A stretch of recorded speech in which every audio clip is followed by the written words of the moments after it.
All right, so let's take a look at the first section of the review assignment you're working on in class. In number 1, we have angles 1 and 7. It wants us to find the angle pair. So we're going from this intersection point to this intersection point. So this line here, we'll call it T, is the transversal in this case. 1 and 7 are both on the outside of the two lines, so they're exterior, and they're on alternate sides. So you're looking at an alternate exterior or choice D. If we go to angles 1 and 3, that's actually all in this first intersection point there, and they are non-adjacent angles that are formed by two intersecting lines.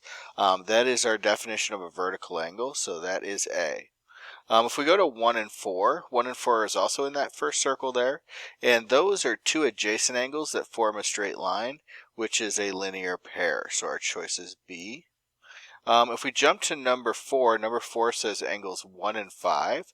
So we're back to the two circles. Same transversal as part 1. This time we were looking at 1 and 5. Both of those are in the relative top left corner, which would be corresponding or E. Alright, so at this point I'm going to clean up the picture a little bit and erase some of those circles so we can keep looking at the rest of the matching. The next one says 1 and 6. So we're looking at these two intersection points, so we've got the same transversal T, and angle 1 and angle 6, those are on the same side of the transversal, and they're exterior, so we're looking at consecutive exterior angles, or G. Alright, the next one is 2 and 5, which is the same pair of intersection points. Those are both on the inside, so we're looking interior. They're on the same side of the transversal, so we're looking at consecutive interior, or F. Alright, if we jump to number 7 says angles 2 and 8. Alright, so we're still going between these same two intersection points. These are on opposite sides of the transversal, and they're on the interior of the two lines that are being intersected. So that is alternate interior angles, or C.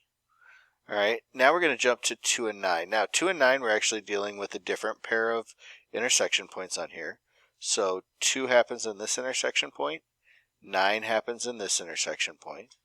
Alright, 2 and 9 are both on the outside, so they're both exterior. They're also both on the same side of the transversal, which we'll call S this time.